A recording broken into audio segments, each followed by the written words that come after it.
प्रभु आप लोगों के साथ हो और आपके साथ भी। संत यूहन्ना के अनुसार प्रभु यीशु मसीह का पवित्र दुख भोग।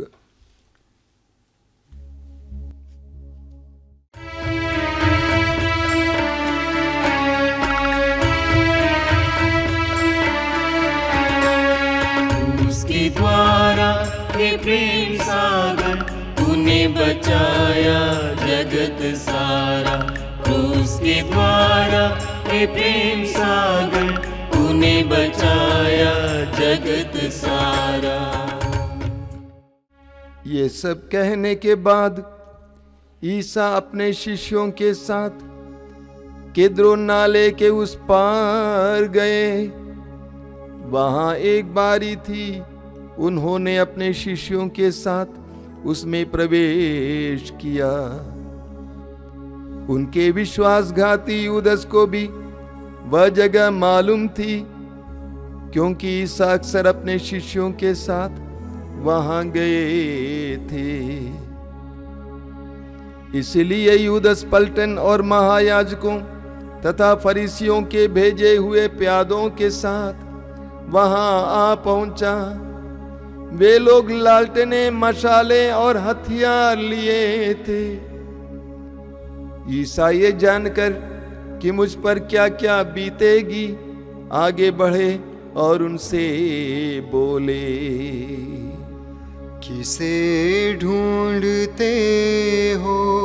उन्होंने उत्तर दिया, ईसा नाजरी को। ईसा ने उनसे कहा, मैं वही हूँ। वहां उनका विश्वासघाती यूदस भी उन लोगों के साथ खड़ा था। जब ईसा ने उनसे कहा मैं ही हूं, तो वे पीछे हटकर भूमि पर गिर पड़े। ईसा ने उनसे फिर पूछा, किसे ढूंढते हो? वे बोले, ईसा नाजरी को। इस पर ईसा ने कहा, मैं तुम लोगों से कह चुका हूँ कि मैं वही हूँ। यदि तुम मुझे ढूंढते हो तो इन्हें जाने दो। ये इसलिए हुआ कि उनका ये कथन पूरा हो जाए, तूने मुझको जिन्हें सौंपा है, मैंने उनमें से एक का भी सर्वनाश नहीं होने दिया। उस समय सीमोन पेतरुस ने अपनी तलवार खींच ली और प्रधान याजक के नौकर पर चलाकर उसका दाहिना कान उड़ा दिया। उस नौकर का नाम मलखुस था। ईसा ने पेतरुस से कहा, तलवार म्यान में कर लो। जो प्याला पिता ने मुझे दिया है, क्या मैं उसे नहीं पीऊं? तब पलटन कप्तान और यहूदियों के प्यादों ने ईसा को पकड़कर बांध लिया। वे उन्हें पहले अन्नस के यहाँ ले गए, क्योंकि वह उस वर्ष के प्रधान याजक कैफस का ससुर था। यह वही कैफस था जिसने यहूदियों को यह परामर्श दिया था, अच्छा यही है कि राष्ट्र के लिए एक ही मनुष्य मरे।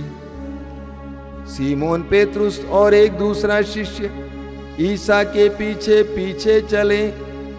यह शिष्य प्रधान याजक का परिचित था और ईसा के साथ प्रधान याजक के प्रांगण में गया, किंतु पेतरुस फाटक के पास बाहर खड़ा रहा।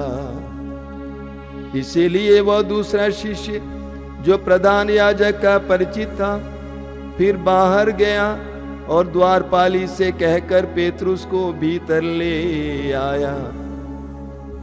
द्वारपाली ने पेतरुस से कहा, कहीं तुम भी तो उस मनुष्य के शिष्य नहीं हो? उसने उत्तर दिया, नहीं हूँ। जाड़े के कारण नौकर और प्यादे आग सुलगाकर ताप रहे थे। पेतरुस भी उनके साथ आग तापता रहा। प्रधान याजक ने ईसा से उनके शिष्यों और उनकी शिक्षा के विषय में पूछा। ईसा ने उत्तर दिया,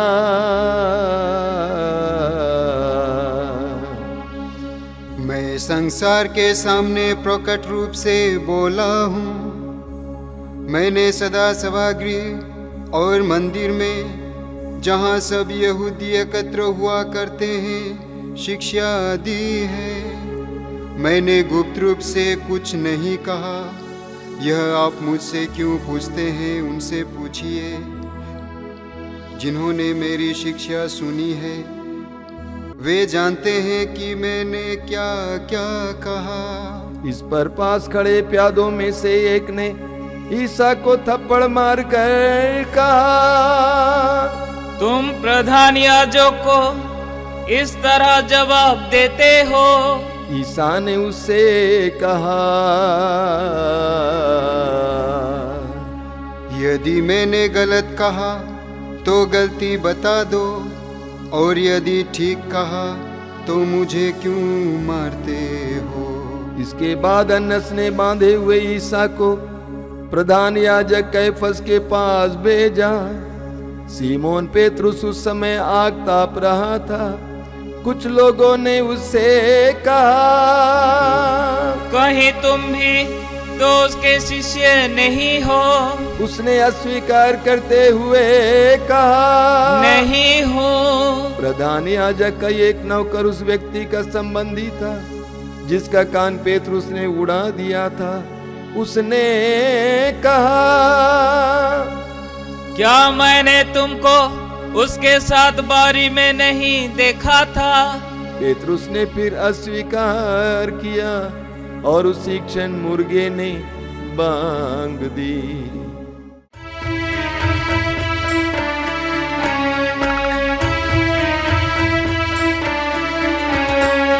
पापों से अपने हमने प्रभु को किया स्वीकार, है यीशु तुझको।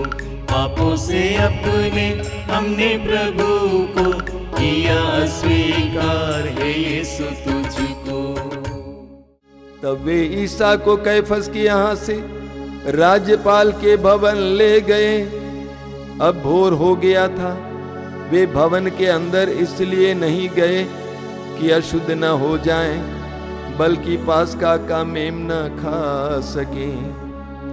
पिलातुस बाहर आकर उनसे मिला और बोला, आप लोग इस मनुष्य पर कौन सा अभियोग लगाते हैं? उन्होंने उत्तर दिया, यदि ये कुकर्मी नहीं होता तो हमने इसे आपके हवाले नहीं किया होता।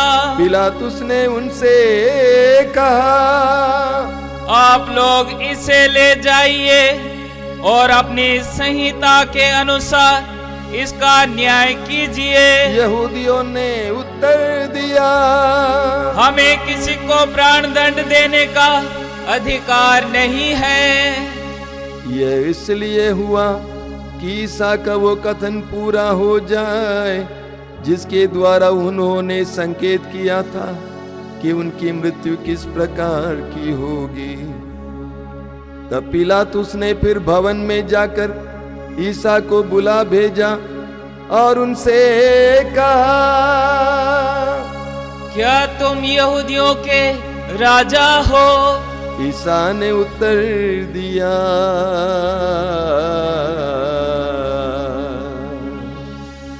क्या आप यह अपनी ओर से कहते हैं या दूसरों ने आपसे मेरे विषय में यह कहा है? पिलातुस ने कहा, क्या मैं यहूदी हूँ? तुम्हारे ही लोगों और महायाजकों ने तुम्हें मेरे हवाले किया। तुमने क्या किया है? ईसा ने उत्तर दिया,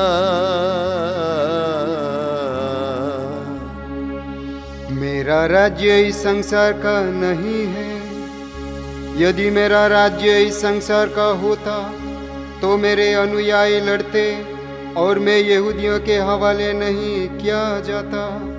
परंतु मेरा राज्य यहाँ का नहीं है। इस पर पिलातुस ने उससे कहा, तो तुम जानो, तो तुम राजा हो।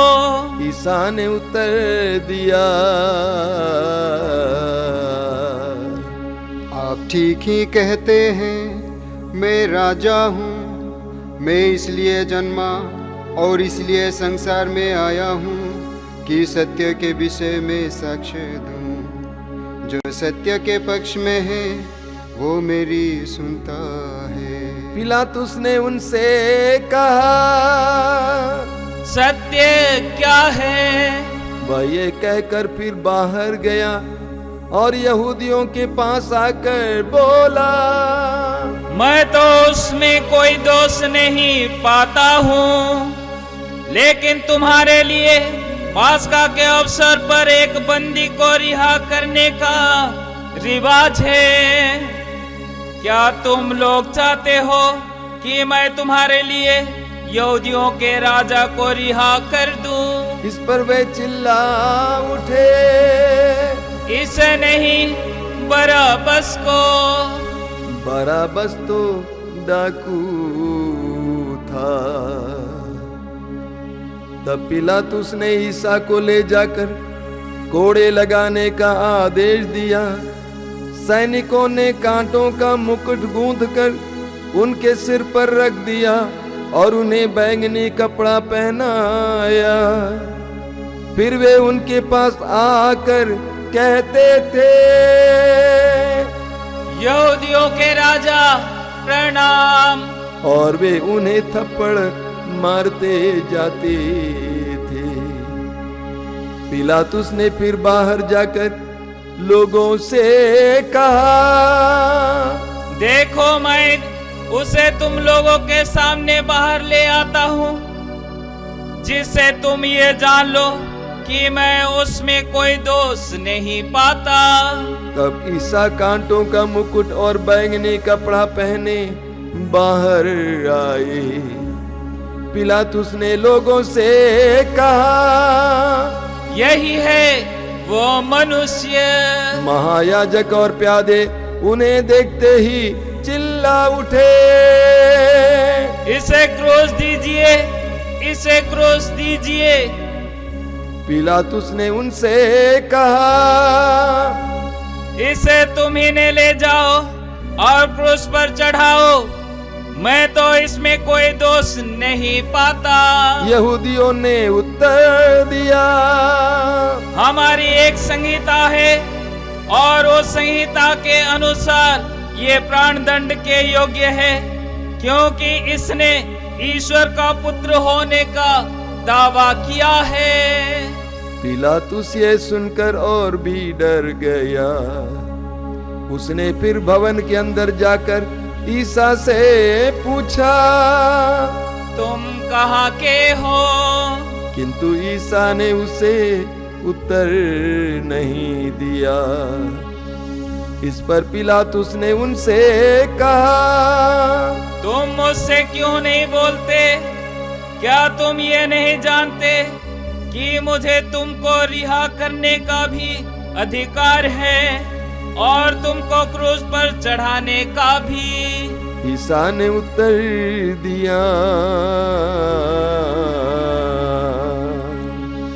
यदि आपको ऊपर से अधिकार ना दिया गया होता तो आपका मुझ पर कोई अधिकार नहीं होता। इसलिए जिसने मुझे आपके हवाले किया वह अधिक दोषी है। इसके बाद पिलातुस ईसा को मुक्त करने का उपाय ढूंढते रहा, परंतु यहूदी कहते हुए चिल्लाते रहे, यदि आप इसे रिहा करते हैं तो आप कैसर के हितैषी नहीं है। जो अपने को राजा कहता है वो कैसर का विरोध करता है। यह सुनकर पिलातुस ने ईसा को बाहर ले आने का आदेश दिया। वह अपने न्यायासन पर उस जगह जो लिथोस्त्रोतस और गिब्रानी में गब्बथा कहलाती है बैठ गया। पास्का की तैयारी का दिन था, लगभग दोपहर का समय था। पिलातुस ने यहूदियों से कहा, यही है तुम्हारे राजा। इस पर वे चिल्ला उठे, ले जाइए, इसे क्रूस दीजिए।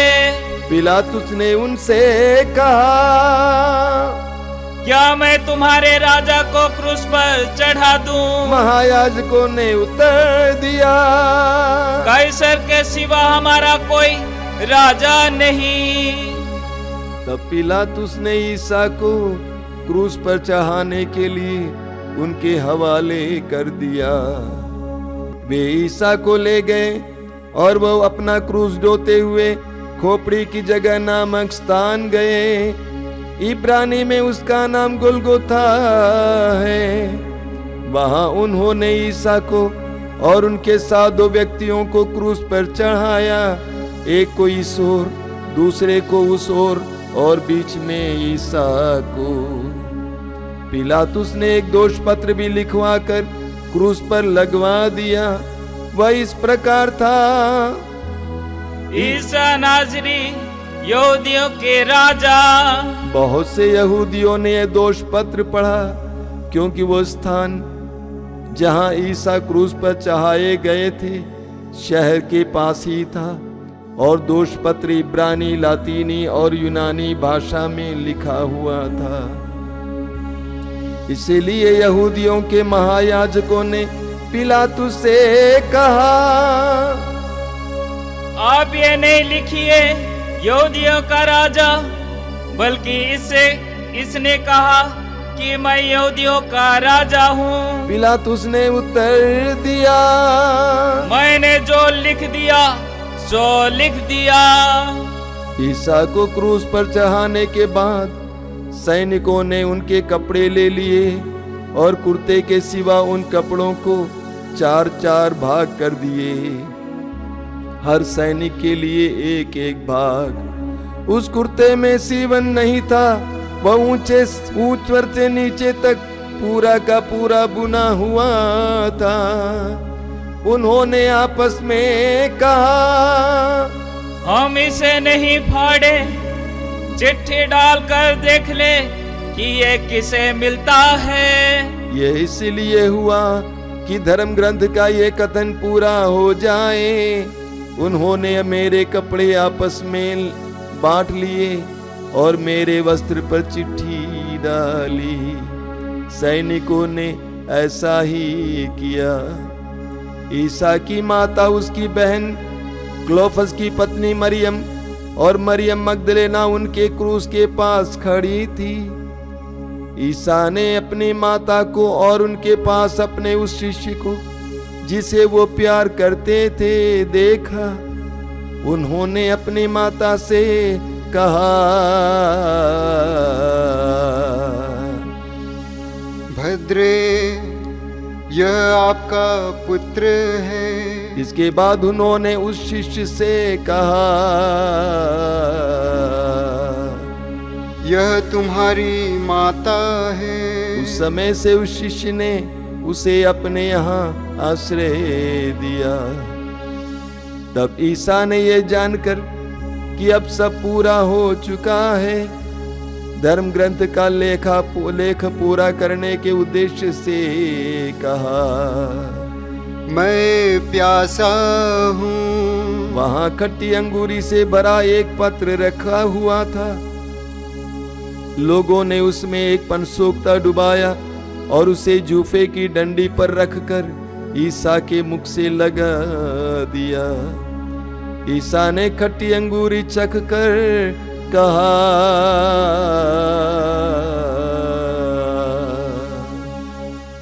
सब पूरा हो चुका है, और सिर झुकाकर प्राण त्याग दिए।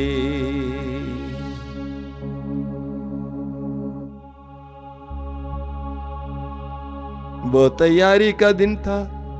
यहूदी नहीं चाहते थे कि शव विश्राम के दिन क्रूस पर रह जाए, क्योंकि उस विश्राम के दिन बड़ा त्योहार पड़ता था। उसने पिलातुस से निवेदन किया कि उनकी टांगें तोड़ दी जाएं और शव हटा दिए जाएं। इसीलिए सैनिकों ने आकर ईसा के साथ क्रूस पर चढ़ाए हुए पहले व्यक्ति की टांगें तोड़ दी, फिर दूसरे की। जब उन्होंने ईसा के पास आकर देखा कि वो मर चुके हैं, तो उन्होंने उनकी टांगें नहीं तोड़ी, लेकिन एक सैनिक ने उनकी बगल में भाला मारा और उसमें से तुरंत रक्त और जल बह निकला। जिसने ये देखा है वही इसका साक्ष्य देता है, और उसका साक्ष्य सच्चा है। वो जानता है कि वो सच बोलता है, जिससे आप लोग भी विश्वास करें। यह इसलिए हुआ कि धर्म ग्रंथ का यह कथन पूरा हो जाए, उसकी एक भी हड्डी नहीं तोड़ी जाएगी। फिर धर्म ग्रंथ का एक दूसरा कथन इस प्रकार है, उन्होंने जिसे छेदा वे उसी की ओर देखेंगे। इसके बाद अरिमथिया के यूसुफ ने, जो यहूदियों के भय के कारण ईसा का गुप्त शिष्य था, पिलातुस से ईसा का शव ले जाने की अनुमति मांगी। पिलातुस ने अनुमति दे दी। इसलिए यूसुफ आकर ईसा का शव ले गया। निकोदेमुस भी पहुंचा, जो पहले रात को ईसा से मिलने आया था। वह लगभग 50 सेर का गंधरस और अगरू का सम्मिश्रण लाया। उन्होंने ईसा का शव लिया और यहूदियों की दफन की प्रथा के अनुसार उसे सुगंधित द्रव्यों के साथ छालटी की पट्टियों में लपेटा। जहां ईसा क्रूस पर चढ़ाए गए थे, वहां एक बारी थी, और उस बारी में एक नई कब्र, जिसमें अब तक कोई नहीं रखा गया था। उन्होंने ईसा को वहीं रख दिया, क्योंकि वो यहूदियों के लिए तैयारी का दिन था और वह कब्र निकट ही थी। ये प्रभु का दिव्य सुसमाचार है। ख्रीस्त की जय।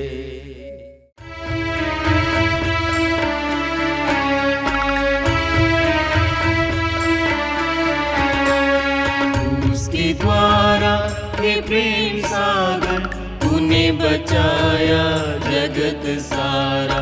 क्रूस के द्वारा हे प्रेम सागर, तूने बचाया जगत